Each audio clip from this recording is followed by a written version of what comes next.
ஓம் நமச்சிவாய. திருவண்ணாமலை அண்ணாமலையார் கருவறை எதிரே பரணி தீபமானது ஏற்று நிகழ்வானது இன்று வெகு சிறப்பாக நடைபெற்றதுங்க. மேலுமே இன்று மாலை 2668 அடி உயர மலை உச்சியில மெகா கொப்பரையில கார்த்திகை தீபமானது ஏற்றப்படும். திருவண்ணாமலை அருணாச்சலேஸ்வரர் கோவில்ல ஒவ்வொரு ஆண்டுமே கார்த்திகை தீப திருவிழாவானது வெகு விமர்சையாக கொண்டாடப்படும். இந்த ஆண்டுக்கான கார்த்திகை தீப திருவிழா 10 நாட்கள் நடைபெறும் விழாவாகுங்க.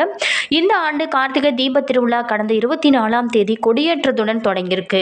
மேலுமே திருவண்ணாமலை தீப திருவிழாவின் முக்கிய நிகழ்வான மகா தீபம் இன்று 6 மணிக்கு மாலை நடைபெறுங்க. திருவண்ணாமலை அருள்மிகு அருணாச்சலேஸ்வரர் திருக்கோவிலில் கார்த்திகை தீப திருவிழாவின் முக்கிய நிகழ்வான மகா தீபம் இன்று புதன்கிழமை 2688 அடி உயரமுள்ள அருணாச்சல மலையின் உச்சியில் ஏற்றப்பட உள்ளது.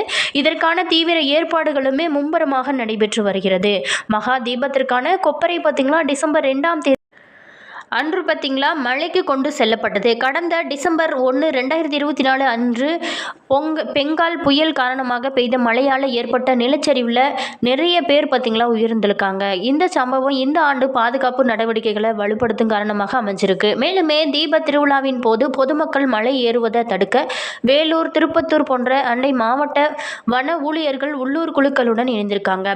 மேலுமே மகா தீபம் ஏற்றுவதில் தொடர்புடையவங்களுக்கு மட்டுமே மலை ஏற அனுமதியுமே வழங்கப்படும் அப்படின்னு சொல்லிட்டு மாவட்ட வன அலுவலர் DFOM சுதாகர் ஊடகங்களிலுமே தெரிவித்திருக்காரு. மேலுமே இந்து சமய அறநிலைத்துறை வங்கிய சிறப்பு அனுமதி சீட்டுகளுடன் சுமார் 80 மீனவ சமூகத்தினர் மலை ஏற அனுமதிக்கப்பட்டிருப்பதாகவும் சொல்லப்படுறாங்க. மேலுமே மகா தீபம் அனுமதி சீட்டு, இந்த அனுமதி சீட்டுகள் 11 நாட்களுக்கு மலையின் 13 இடங்களில் வனத்துறை மற்றும் போலீசாரின் கூட்டு குழுக்களால் சரிபார்க்கப்படும். ஒவ்வொரு சோதனை குழுவிலுமே 6 முதல் 8 பேர் இருப்பாங்க. இவங்க மலையில் 500 மீட்டர் தூரம் வரைக்குமே கண்காணிப்பு பணியில் ஈடுபடுவாங்க அப்படின்னு சொல்லப்படுது. மேலுமே இதற்கென மொத்தம் 120 வனத்துறை ஊழியர்கள் நியமிக்கப்பட்டிருக்காங்க. கடந்த டிசம்பரில் நிலச்சரிவு ஏற்பட்டதுனால மகா தீப கொப்பரை இந்த ஆண்டு பாரம்பரிய தென்கிழக்கு வழித்தடத்திற்கு பதிலாக மலையின் வடகிழக்கு வழியாக டிசம்பர் 2ஆம் அன்று நேற்று பார்த்தீங்களா கொண்டு செல்லப்பட்டது. மகா தீபத்தன்னைக்கு மலைக்கு கொண்டு செல்லப்படும் பொருட்களில் 600 கிலோ நெய், 10 கிலோ கற்பூரம், 1500 மீட்டர் பருத்தி துணி மற்றும் தெரியாக மற்றும் 15 அடி நீள மூங்கில் தடி ஆகியது எல்லாமே இருக்குங்க. அவற்றை உள்ளூர் மீனவர்கள் எடுத்து செல்வாங்க. மேலுமே மகா தீபத்திற்கு பிந்தைய 11 நாட்களுக்கு ஆள் நியமிக்கப்பட்ட மீனவ சமூக உறுப்பினர்கள் சுழற்சி முறையில் பார்த்திங்களா அதே அளவு பொருட்களை மலைக்கு சென்று தீபத்தை அணையாமல் காப்பாங்க. 3 மாதங்களுக்கு பிறகு பக்தர்களுக்கு விநியோகப்படும் புனித சாம்பல் ஒவ்வொரு 3 நாட்களுக்கும் ஒரு முறை குழுவினரால் சேகரிக்கப்பட்டு கோவிலுக்கு கொண்டு வரப்படும். சுமார் 40 லட்சம் பக்தர்கள் கோவில் நகரத்திற்கு வருகை தருவாங்க எனவும் வருவாய்த்துறை அதிகாரிகளுமே மதிக்கப்பட்டிருக்காங்க. அதற்கேற்ப 24 தற்காலிப்பு பேருந்து முனையங்கள் மற்றும் 4500க்கும் மேற்பட்ட சிறப்பு பேருந்துகள் இயக்கப்பட்டிருக்காங்க. 90 மருத்துவ முகாம்களும் இதில் கிரிவல பாதையில் 37 முகாம்களுமே அமைக்கப்பட்டிருக்காங்க. மேலுமே 136 இடங்களில் குடிநீர் குழாய்கள், 836 கழிப்பறைகள், கிரிவல பாதையில் 483 மற்றும் 1258 தெருவிளக்குகள், கிரிவல பாதையில் மட்டுமே 698 ஏற்பாடுமே செய்யப்பட்டிருக்காங்க. வீடியோ பிடிச்சிருந்தா லைக் பண்ணுங்கள், கமெண்ட் பண்ணுங்கள், ஷேர் பண்ணுங்கள். நீங்கள் இன்னும் இனியவள் உற்சாகம் சேனலை சப்ஸ்கிரைப் பண்ணாமல் இருந்தீங்களா சப்ஸ்கிரைப் பண்ணிட்டு கூடவே இருக்க பெல் பட்டனையுமே ப்ரெஸ் பண்ணிட்டு வாங்க வீடியோக்குள்ளே போகலாம்.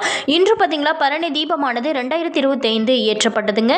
கார்த்திகை தீப திருநாளின் துவக்கமாக ஏற்றப்படுவது தான் பரணி தீபமாகும். இதை முறையாக ஏற்றுவதனால அளவில்லாத நன்மைகளை நம்மளால் பெற முடியும். நம்மளுடைய பாவங்கள் மட்டும் இல்லாமல் நம்மளுடைய முன்னோர்களோட பாவங்களையுமே போக்கக்கூடிய ஒரு அற்புதமான தீபம் தாங்க இந்த பரணி தீபம். பரணி தீபத்தின் சிறப்புகள் மேற்றுமே இந்த பரணி தீபம் நம்மளுடைய வீடுகளில் ஏற்றுவது ரொம்ப சிறப்பு. கார்த்திகை தீபத்திற்கு முந்தைய நாள் வரும் பரணி நட்சத்திரத்தன்னைக்கு ஏற்றப்படும் தீபத்திற்கு பரணி தீபம் அப்படின்னு பெயருங்க. திருவண்ணாமலையில் பார்த்தீங்களா அருணாச்சலேஸ்வரர் கோவிலில் மட்டும்தான் திருக்கார்த்திகை தீபத்தன்னைக்கு அதிகாலையில் பரணி தீபமானது ஏற்றப்படுவாங்க. முதல்ல அண்ணாமலையான் சன்னதியில் ஒரு தீபம் ஏற்றப்படும். அதற்கு பிறகு மண்டபத்தில் 5 பெரிய அகல் விளக்குகளில் தீபம் ஏற்றப்படும். இந்த 5 தீபங்களுமே சிவபெருமானின் 5 தொழில்களையும் அவர் பஞ்சபூதத்தின் வடிவமாக எங்கும் நிறைந்திருக்கிறார் அப்படிங்கிறத உணர்த்தும் வகையில் தான் ஏற்றப்படுகிறது. அதை தொடர்ந்து மாலையில் மலை உச்சியில் மகா தீபமானது ஏற்றப்படுங்க. அதனால் திருக்கார்த்திகை தீபத்திற்கு முந்தைய முந்தைய நாள் மாலையில் தான் வீடுகளில் பரணி தீபமானது ஏற்ற வேணும். பரணி தீபம் அப்படிங்கிறது நம்மளுடைய பாவங்கள் மட்டும் இல்லாமல் நமக்கு முந்தைய 3 தலைமுறையினோட பாவங்களையுமே போக்கி நம்மளுடைய முன்னோர்களுக்கு நற்கதியை வழங்கக்கூடியதுங்க. இதனால் முன்னோர்கள் மகிழ்ந்து நமக்கு ஆசையுமே வழங்குவதனால நமக்கு பித்ரு தோஷம் பித்ரு சாபம் இருந்தால் கூட அதில் இருந்து விடுபட முடியும். இந்த ஆண்டு பரணி தீபம் டிசம்பர் 2ஆம் தேதி செவ்வாய்க்கிழமையானது இருக்குங்க. அதே மாதிரி திருவண்ணாமலை மகா தீபம் அப்படிங்கிறது கார்த்திகை விளக்கீடு அன்று திருவண்ணாமலை மீது தீபம் ஏற்று விழாங்க. திருவண்ணாமலை தீப திருவிழாவில் இது 10ஆம் நாள் திருவிழா ஆகும். இந்த மகா தீபம் இலக்கியங்களில் சர்வாலய தீபம் மற்றும் கார்த்திகை விளக்கீடு அப்படின்னு கூட அழைக்கப்படுது. மேலுமே காலை 5 மணி அளவில் 5 மடங்குகளில் அகல் தீபம் ஏற்றி வைப்பாங்க. இதுவே பரணி தீபங்க.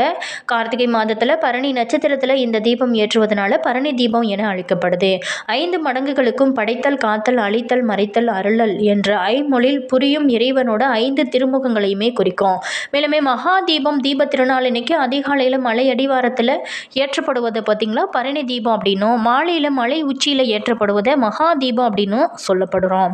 இந்த தீபம் சிவன் அக்னி பிளம்பாக நெருப்பு மலையாக நின்றார் அப்படிங்கிற ஐதீகப்படி மலையில் தீபம் ஏற்றப்படுகிறதுங்க. இந்த தீபம் மற்றும் மலையானது 2668 அடி உயரம் கொண்டது. இந்த மலை மீது தீபம் ஏற்ற செம்பு இரும்பு கொப்பரை கொண்டு தயாரிக்கப்பட்ட கொப்பரையில் தீபமானது ஏற்றுவாங்க.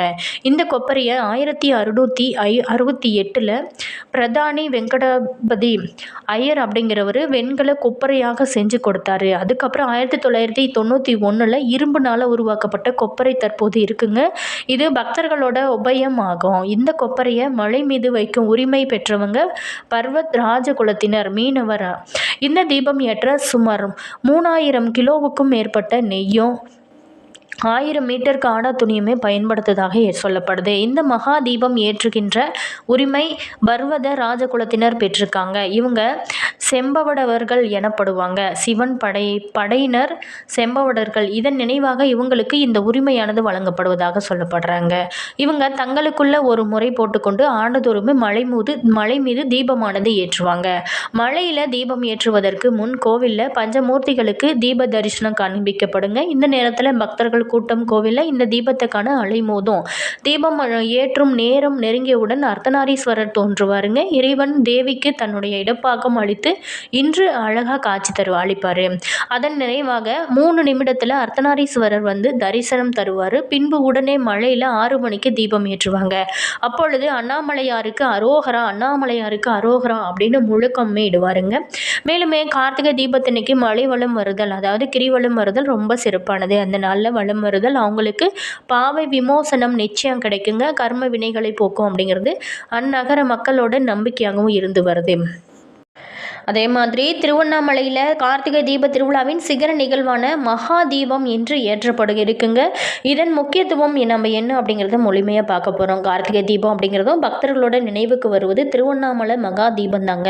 நினைத்தாலே முக்தி தரும் அற்புத தலம் அப்படிங்கிற சிறப்பு பெற்ற திருவண்ணாமலையில் திருக்கார்த்திகை இன்னைக்கு 2668 அடி மலை உச்சியில் ஏற்றப்படுகிறது. மகா தீபம் 5.25 அடி உயரமும் 300 கிலோ எடையும் கொண்ட கொப்பரையில் 3500 லிட்டர் நெய் ஊற்றப்பட்டு 1000 மீட்டர் காடா துணியால் ஆன திரியின் மூலம் இந்த மகா தீபமானது ஏற்றப்படுவது ஒரு சிறப்பு வாய்ந்த விஷயம் அப்படின்னே சொல்லலாம். மேலுமே இதனை காண்பதற்காக லட்சக்கணக்கான பக்தர்கள் திருவண்ணாமலையில் திரள்வாங்க. திருவண்ணாமலையின் மீது ஏற்றப்படும் கார்த்திகை தீபம் குறித்து எழுதப்பட்ட வரலாறு எதுவும் இல்லை அப்படின்னா கூட திருக்கார்த்திகை திருநாள் பற்றி பல புராண கதைகளுமே சொல்லப்படுது. சிவபெருமான் ஜோதி வடிவில் மகாவிஷ்ணுவுக்கும் பிரம்மாவுக்கும் காட்சி அளித்தனால தான் திருக்கார்த்திகை திருநாள் அப்படின்ட்டு பலராலுமே போற்றப்படுது. சிவபெருமான் அக்னி ஜோதியாக காட்சியளித்த இடமே திருவண்ணாமலை என புராண கதைகளுமே சொல்லப்படுதுங்க. அங்கையினால திருவண்ணாமலை அண்ணாமலையார் கோவிலில் வெகு விமர்சையாக கொண்டாடப்படுகிறது. கார்த்திகை தீப திருநாள் சைவ சமய நம்பிக்கையின்படி பஞ்சபூத தலங்களில் திருவண்ணாமலை அக்னி தலமாக கருதப்படுது. அங்கு கார்த்திகை திருநாள் அப்படிங்கிறது ரொம்ப முக்கியமான இருந்ததை சில கல்வெட்டுக்கள் சுட்டி காட்டப்படுதுங்க. மேலுமே அண்ணாமலையார் கோவிலில் கிடைத்த முதலாம் ராஜேந்திர சோழனோட கிபி 1031 ஆண்டு கல்வெட்டு கார்த்திகை திருநாளில் இறைவன் திருவேட்டைக்கு எழுந்தருள்வதை பற்றி சொல்வதுமே இருக்குங்க. மகா தீபத்திற்கு முன்பாக கார்த்திகை தீப திருநாள் அன்னைக்கு அதிகாலை அண்ணாமலையார் சந்நிதியில் பரணி தீபமானது இன்று ஏற்றப்பட்டதுங்க. அந்த தீபத்தில் இருந்து மேலும் 5 தீபங்கள் ஏற்றுவாங்க. அதுக்கப்புறம் அந்த தீபங்களை ஒன்றாக்கி அண்ணாமலையார் அருகில் வைத்து விடுவாங்க. பரம்பொருளான சிவபெருமான் பார்த்திங்களா பல வடிவங்களாக இருக்கிறார். அவரே பரம்பொருள் என்ற ஒருவராகவும் இருக்கார் அப்படிங்கிறது தான் இதனோட தத்துவமாகவும் சொல்லப்படுது. அதுக்கப்புறம் அண்ணாமலையார் அருகில் வைக்கப்பட்ட தீபம் மலைக்கு கொண்டு செல்லப்பட்டு மகா தீபமானது ஏற்றப்படுவாங்க. அதற்கு முன்னதாக கோயில் மூலஸ்தானத்தில் இருந்து அர்த்தநாரீஸ்வரர் பக்தர்களுக்கு அழகாக காட்சி கொடுப்பாருங்க. அந்த ஒரு நாள் மட்டுமே அர்த்தநாரீஸ்வரர் தரிசனத்தை காண முடியும். என்ன நேயர்களே, இந்த வீடியோவில் பரணி தீபத்தோட சிறப்பும் மகா தீபத்தோட சிறப்பும் நம்ம பார்த்தோம். வீடியோ உங்களுக்கு பிடிச்சிருக்குன்னு நினைக்கிறேன்.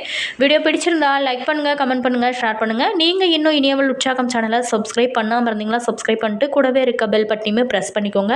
அப்போ தான் நாங்கள் போடுற ஒவ்வொரு வீடியோஸுமே உடனுக்குடன் நோட்டிஃபிகேஷனாக வந்து சென்றடையும். அதே மாதிரி உங்களோட கருத்து என்ன அப்படிங்கிறதையும் மறக்காமல் கமெண்ட் பாக்ஸ் செக்ஷனில் சொல்லுங்கள்.